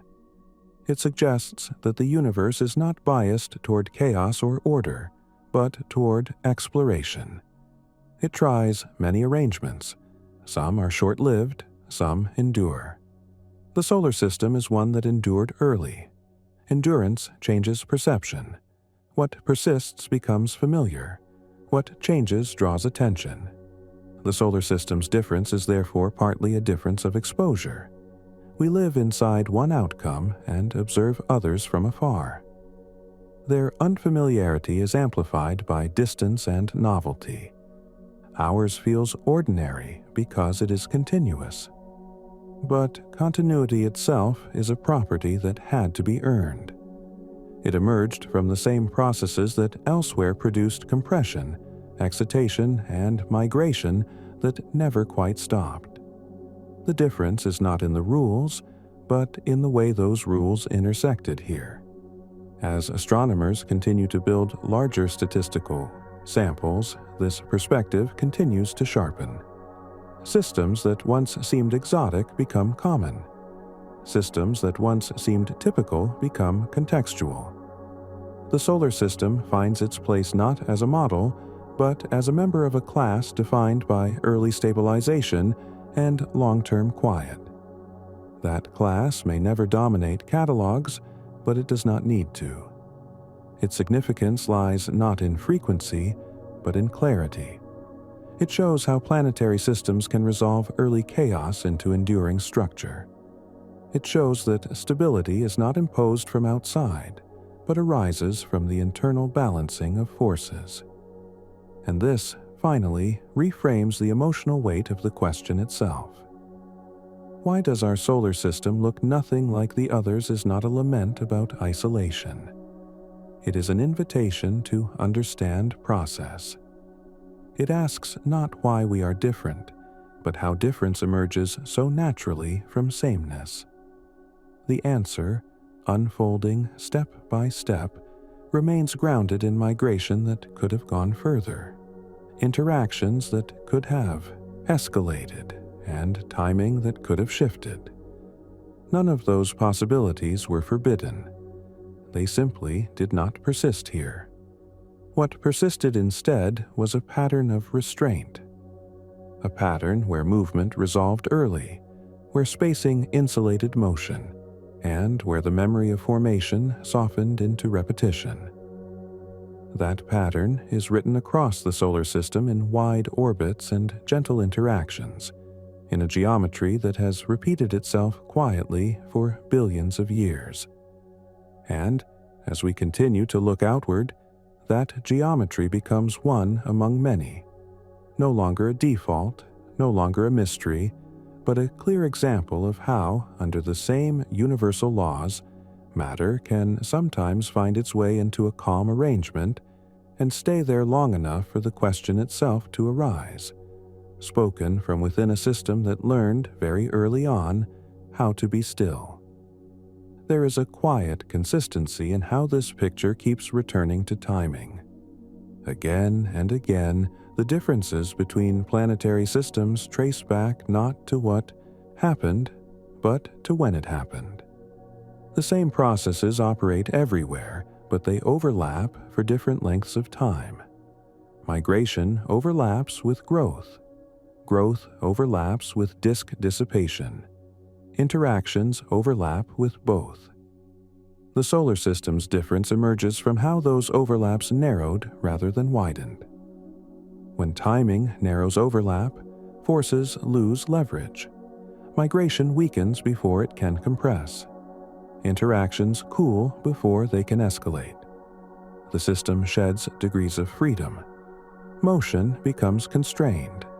This is not stasis, it is resolution. The system settles into a configuration where further change requires more energy than is available. Other systems retain overlap longer. Migration persists while planets continue to grow. Interactions intensify while gas is still present. Energy remains mobile. Those systems never fully resolve early tensions. Their present appearance reflects that ongoing negotiation. What is striking is how small the difference in timing can be. A disk that lasts 1 million years longer can produce a radically different outcome. A giant planet that reaches a critical mass slightly earlier can reshape everything inside its orbit. These are not dramatic divergences at the start. They are subtle offsets that compound. This compounding is why planetary systems are such sensitive record keepers. They integrate early conditions over immense spans of time. What we observe today is not a snapshot of formation, but the accumulated result of countless small influences acting coherently or incoherently. The solar system integrated those influences toward coherence. Once coherence was achieved, it became self-sustaining. Reduced interaction preserved spacing. Preserved spacing reduced interaction further. This feedback is not unique to our system, but it is powerful. It turns early restraint into long-term stability. Seen from this angle, the solar system's difference is not just about planets. It is about dynamical temperament. Some systems are restless. Some are composed. Both are physically natural. The difference lies in how energy flows. Energy flow is the hidden thread running through everything discussed so far. Migration is energy transfer between planet and disk. Interaction is energy transfer between planets. Disk dissipation is the removal of a medium that enables transfer. Spacing determines how efficiently transfer continues afterward. The solar system shut down its major energy pathways early. Once those pathways closed, evolution slowed dramatically. The system entered a long era of repetition. Orbits repeated. Resonances weakened. Minor bodies were cleared gradually. Nothing remained to drive large-scale rearrangement. This is why the solar system feels old in a particular way. Not just chronologically old, but dynamically old. It has been doing essentially the same thing for a very long time. Many exoplanet systems may be dynamically younger even if their stars are similar in age. Their architectures still carry motion that has not yet faded. This distinction between chronological age and dynamical age is important. Two systems can be billions of years old and yet be in very different dynamical states. The solar system reached dynamical maturity early. Others may still be approaching it. That maturity shapes appearance. A mature system looks orderly. An immature one looks busy. Neither is wrong. They are simply at different stages of settling. Understanding this helps dissolve the last trace of mystery in the original question. The solar system does not look different because it formed under unusual conditions. It looks different because it matured early and then stayed that way. Other systems either matured differently or are still maturing. This reframing also helps explain why future observations may continue to change our sense of what is typical. As we observe younger stars, we will see more systems in flux. As we observe older stars for longer periods, we may find more systems that resemble ours. The apparent distribution of architectures is not static. It reflects where we are looking and how long we have been looking. Even so, the underlying principle remains. Diversity is not noise. It is structure. It arises from deterministic physics operating under sensitive timing. The solar system's difference is one expression of that structure. There is something quietly grounding about this conclusion. It does not elevate our system above others. It does not diminish the strangeness of compact worlds skimming their stars. It places all of them on equal footing as outcomes of the same processes. And within that equality, the solar system's calm arrangement gains a new kind of significance, not as a template, but as an example of what happens when motion resolves early and leaves behind a stable scaffold. That scaffold then becomes the stage for everything else that follows. When we look outward and see systems unlike ours, we are not seeing failures or deviations. We are seeing different resolutions, different balances struck between growth and movement, between interaction and spacing. The solar system is simply one resolution among many. What makes it feel special is not rarity, but intimacy. We experience its stability from the inside. We live within its long-settled rhythms. Other systems are known only through faint signals and partial reconstructions. Their unfamiliarity is amplified by distance. But as our understanding grows, that unfamiliarity begins to soften. Compact systems become intelligible. Hot Jupiters become expected. Misaligned orbits become diagnostic. And the solar system takes its place not as an anomaly, but as a clear point within a wide continuum. That continuum is shaped by migration that can sculpt or spare, by interactions that can excite or damp, and by timing that determines which effects dominate. Every system lies somewhere along it. Ours lies where restraint emerged early and then reinforced itself. And so the question that began this long exploration continues to be answered, not with a single statement, but with a layered understanding. The solar system looks different because planetary systems are not designed to look alike. They are allowed to explore possibilities. Some explore them briefly. Some settle quickly. Some remain in motion for eons. Our system settled. It did so early. It did so quietly. And because it did, it preserved a pattern of wide orbits and gentle interactions that feels almost timeless. That timelessness can be misleading. It hides how contingent the outcome was. It hides how many other arrangements were possible. But when placed back into the broader context of planetary formation, the calm becomes legible. It is the calm that follows resolution, the stillness that follows motion, the geometry that remains when energy pathways close. And that, ultimately, is why our solar system looks the way it does while so many others do not.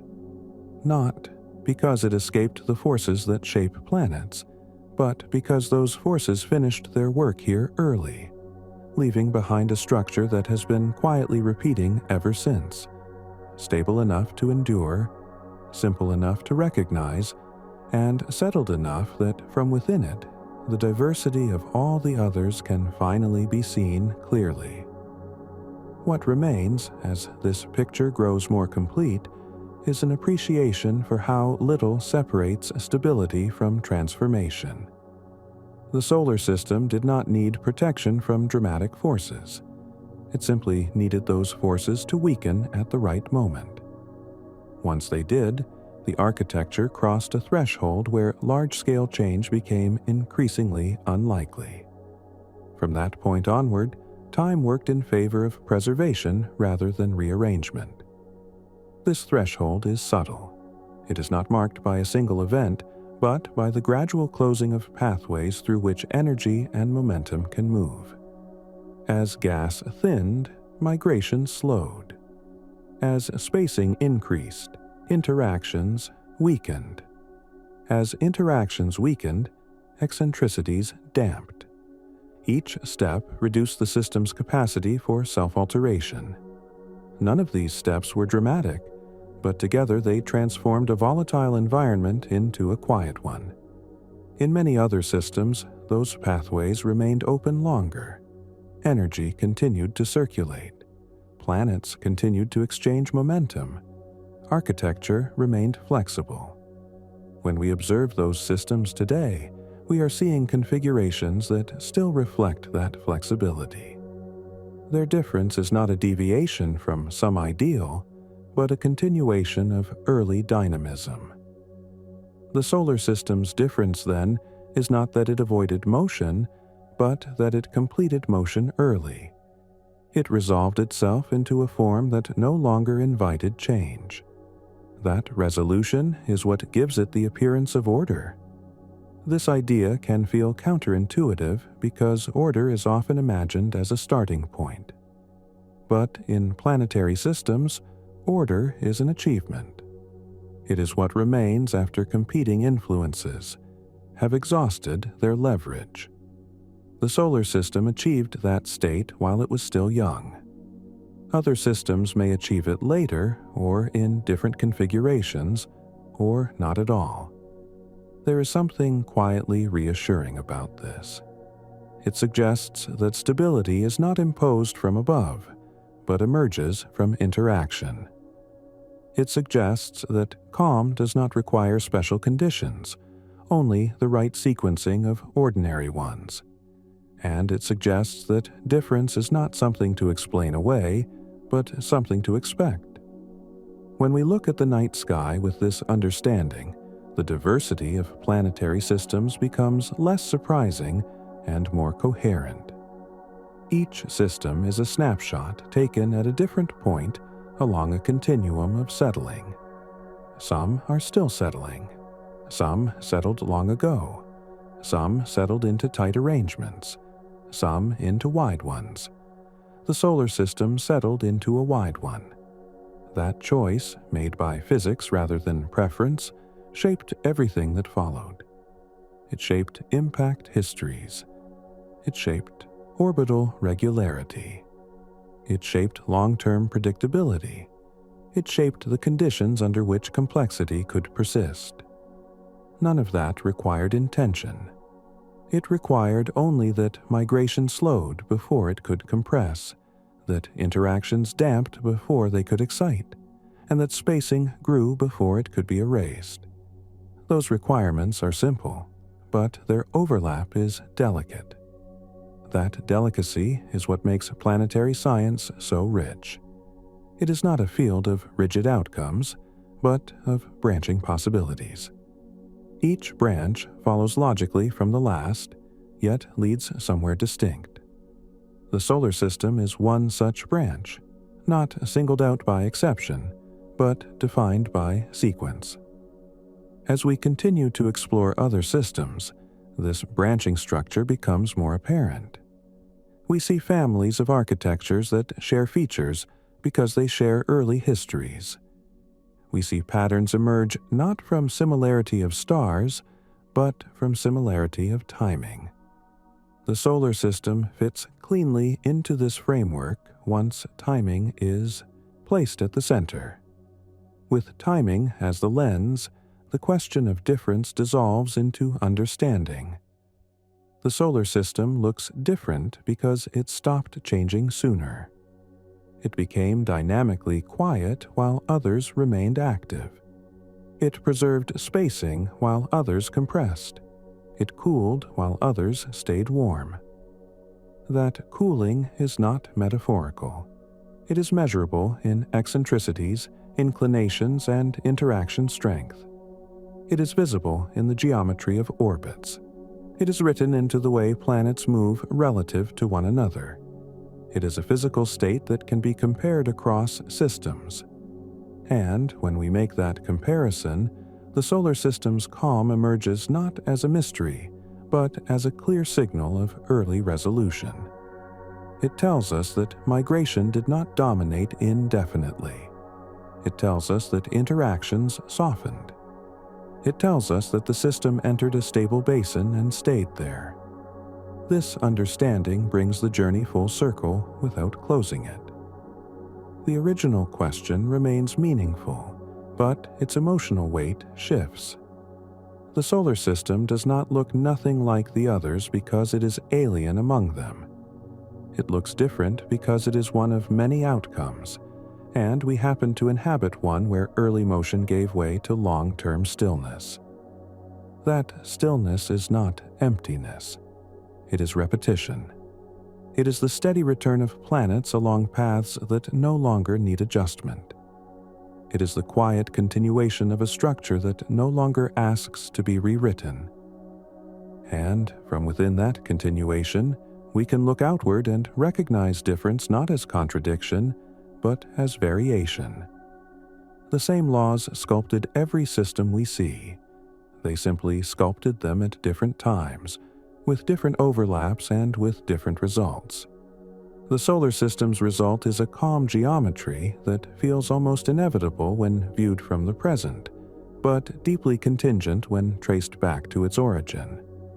That tension between inevitability and contingency is what makes the question enduring.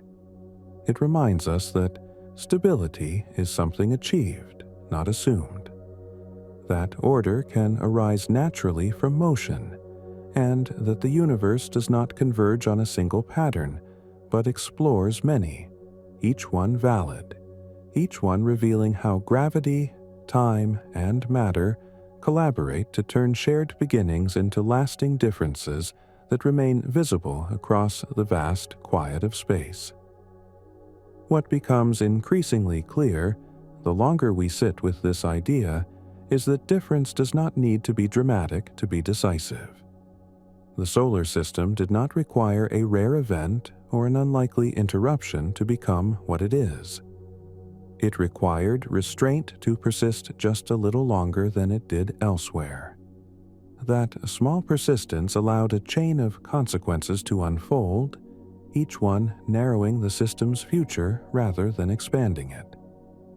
Once the major planets settled into wider orbits, the gravitational landscape changed.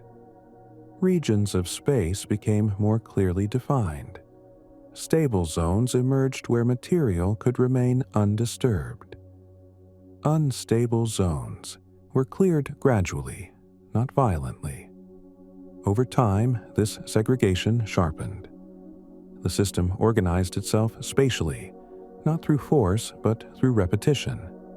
The same orbits repeated, the same perturbations recurred. Anything incompatible with that rhythm was slowly removed. This slow clearing is another reason the solar system feels so ordered today. Debris that once filled the inner regions has largely been swept away. What remains is a refined structure, not because it began refined, but because refinement had time to occur. In more dynamically active systems, clearing can be abrupt and incomplete. Debris may be scattered outward or inward, but not fully removed. Those systems retain clutter, both literal and dynamical. Time, in a quiet system, becomes an organizing force. Given enough time without strong disturbance, motion smooths. Orbits circularize. Planes align. Resonances weaken unless maintained by proximity. The solar system had time. It had long stretches where nothing major happened, and those stretches mattered. This long quiet allowed minor processes to dominate. Collisions among small bodies ground material down. Radiation pressure and stellar winds removed dust. Tidal effects slowly adjusted rotations. None of these processes are dramatic, but in the absence of larger forces, they shape the system's final texture. The solar system's present appearance reflects not only early restraint, but prolonged calm. This also explains why its structure feels almost minimalist compared to others. There are few planets. They are widely spaced. There are clear gaps. This minimalism is not a lack. It is a result. It is what remains after a system has finished rearranging itself and then had time to simplify. In compact systems, simplification may never fully occur. Planets remain close enough to maintain resonances. Interactions continue to replenish dynamical energy. Clearing is partial. Complexity persists. Those systems look busy because they are still busy. The solar system looks quiet because it is quiet. That quiet is not a design choice. It is a physical state that emerged when the system crossed a threshold beyond which large-scale change became unlikely. This threshold is central to understanding why systems diverge so strongly in appearance. It separates architectures that continue to evolve from those that effectively freeze. Once frozen, a system becomes a record rather than a process. The solar system crossed that line early. Other systems may cross it later or in different configurations. Some may never cross it at all. Their planets may remain in states of marginal stability for billions of years, occasionally reshaping themselves through slow chaos. Those systems will never look like ours, not because they formed differently, but because they never finished forming in the same sense. This reframes formation itself. Planet formation is not just about assembling planets. It is about deciding when to stop assembling, when to stop migrating, when to stop interacting strongly. A system that never truly stops remains fluid. A system that stops early becomes solid. The solar system solidified early. Its major architectural decisions were made within the first few tens of millions of years. Everything since has been refinement. That early solidification is the deepest reason it looks the way it does. Seen from this angle, the diversity of exoplanet systems becomes a catalog of different stopping points. Some systems stopped with planets packed close. Some stopped with planets scattered far. Some stopped while migration was still active. Some stopped after it had faded. Each stopping point produces a distinct look. The solar system's stopping point favored distance, low interaction, and long-term stability. That stopping point is neither privileged nor disfavored by physics. It is simply one that exists. As this understanding settles, the original contrast between our system and others begins to lose its sharpness. The differences remain real, but they feel less like contradictions and more like variations on a theme. The theme is gravity operating over time. The variations arise from when and how its influence narrows. This also explains why the solar system can feel simultaneously ordinary and exceptional. Ordinary because it follows the same rules. Exceptional because those rules played out in a way that produced early calm. Both statements are true. There is no need to elevate one outcome over another.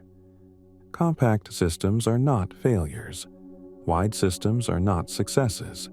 They are simply different expressions of the same physical processes. The solar system is one expression that happens to be particularly legible from the inside. That legibility matters. It allows us to trace cause and effect with unusual clarity. It allows us to see how early migration left subtle traces rather than dominant ones. It allows us to connect architecture to long-term stability without speculation. Allows us to understand difference without invoking mystery. And as we continue to observe more systems, this clarity deepens. Each new discovery fills in another region of the landscape. The solar system's position becomes better defined, not as an outlier, but as a point of reference within a broad distribution. What began as a question about appearance becomes a lesson about process. Appearance is the surface. Process is the cause. The solar system looks different because its process resolved early. Others look different because theirs did not. That resolution did not erase complexity. It transformed it. It turned active negotiation into passive repetition. It turned movement into pattern. It turned possibility into structure. And structure, once established, has a powerful inertia of its own. It resists change. It persists.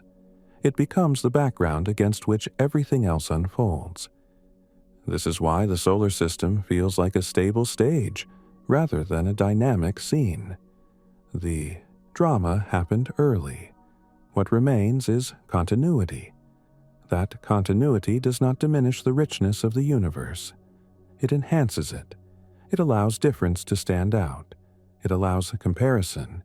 It allows understanding. And so the question continues to be answered not by narrowing focus, but by widening perspective. The solar system looks different because planetary systems are not converging toward a single form. They are exploring a space of possibilities defined by timing, interaction, and motion. Our system explored that space briefly, then settled. Others explored longer or settled elsewhere. The difference is the visible trace of that exploration. And within that trace lies the quiet truth that stability is not the absence of forces, but the result of forces that have finished their work. As this picture settles even further, it becomes possible to see the solar system not as a finished object, but as a state the system entered and never left. That state is defined by limits. Limits on how much energy can move between orbits. Limits on how strongly planets can perturb one another. Limits on how much rearrangement remains possible. These limits are what give the system its enduring shape. In physics, limits often matter more than forces themselves. A force can exist, but if the pathways through which it acts are constrained, its impact diminishes. In the solar system, gravity never weakened, but the channels through which it could reorganize the system gradually closed. Migration required gas. The gas disappeared. Strong scattering required proximity. The spacing increased. Large-scale change required energy exchange. The architecture insulated itself against that exchange. Once those limits were in place, the system entered a long era of predictability. The planets continued to interact, but only weakly. Small variations occurred, but they oscillated rather than accumulated. Over time, the system behaved less like a forming structure and more like a mechanical one, repeating motions with remarkable consistency. This transition from formative to mechanical is subtle but profound. During formation, the system is sensitive. During the mechanical phase, it is robust. The solar system crossed that boundary early. Other systems crossed it later, or crossed it into different configurations, or may still be approaching it. This framing helps explain why the solar system can appear almost conservative when compared to the exuberance of exoplanetary diversity. It is conservative because it entered its conservative phase early. It stopped experimenting with architecture while others continued. There is no implication here of completion in a philosophical sense. The system continues to evolve, but its evolution is constrained to small adjustments. The large decisions have already been made. Those decisions are embedded in distances, in mass ratios, in orbital inclinations. They are not visible as events, but as absences. There is no hot Jupiter close to the Sun. There is no dense chain of super-Earths inside Mercury. There is no highly eccentric giant planet crossing the inner system. These absences are not gaps in explanation. They are the signatures of processes that stopped before producing them. Absence, in planetary science, is often as informative as presence. The absence of certain configurations tells us which pathways were closed early. In the solar system, the absence of extreme migration tells us that the disk did not remain effective long enough to drive it. The absence of compact inner planets tells us that material was not funneled inward aggressively. The absence of high eccentricities tells us that interactions damped rather than amplified. Each absence narrows the story. Together, they define a coherent narrative of early resolution. When this narrative is placed alongside those of other systems, a pattern emerges that is not about similarity, but about sequence. Systems differ because the order in which processes shut down differs. Migration may shut down first in one system, interaction in another, growth in a third. The solar system shut down migration and strong interaction relatively early, while growth continued long enough to build planets, but not long enough to compress them. This sequencing matters because it determines what kind of memory the system retains. A system that shuts down migration early retains spatial memory. A system that shuts down interaction early retains dynamical memory. A system that shuts down growth early retains compositional memory. The solar system retained spatial memory most strongly. Its layout reflects where planets ended up more than how violently they interacted. That spatial memory is what we recognize immediately: wide orbits, clear separations, a sense of order that feels intentional even though it is not. Other systems retain different memories. Their layouts reflect motion rather than placement. Their differences feel active rather than settled. Neither type is more fundamental. They are complementary expressions of the same underlying processes. The solar system simply emphasizes one aspect over others. As this understanding deepens, it becomes harder to sustain the idea that there is a default planetary system. There is no default. There are only outcomes. Some are compact, some are wide. Some are dynamically hot. Some are dynamically cold. All are permitted by the same physics. The solar system's outcome is one where the early era of decision-making ended quickly. That ending froze a pattern into place. Time then did what time does best in a quiet environment. It refined, it smoothed, it removed irregularities. It turned a provisional arrangement into a durable one. This is why the solar system feels complete. It is not complete because nothing remains to happen, but because nothing remains that can change the architecture fundamentally. Completion here is structural, not temporal. That structural completion also shapes how we interpret the future. The solar system will continue for billions of years with only minor adjustments. Other systems may still be on trajectories that lead to rearrangement, even after comparable spans of time. Their futures are less settled because their pasts were less constrained. This difference in futures reinforces the difference in appearances. A system that is still evolving looks different from one that has largely finished evolving. The solar system belongs to the latter category. All of this leads back, again and again, to the same quiet realization. The solar system looks different because it reached a stopping point early and stayed there. That stopping point is defined by the exhaustion of mechanisms that could produce large-scale change. Once those mechanisms faded, the system became legible, stable, and enduring. It became a platform rather than a process. The other systems we observe are not failures to become like ours. They are systems that stopped at different points, or not yet at all. Their diversity is not noise around a norm, it is the norm itself. And so the question that opened this long reflection continues to resolve not into a single sentence, but into a coherent picture. The solar system looks different because planetary systems are shaped by when processes end as much as by how they begin. Our system's processes ended early. Migration slowed, interaction damped, architecture froze. What remained was a calm geometry that could persist.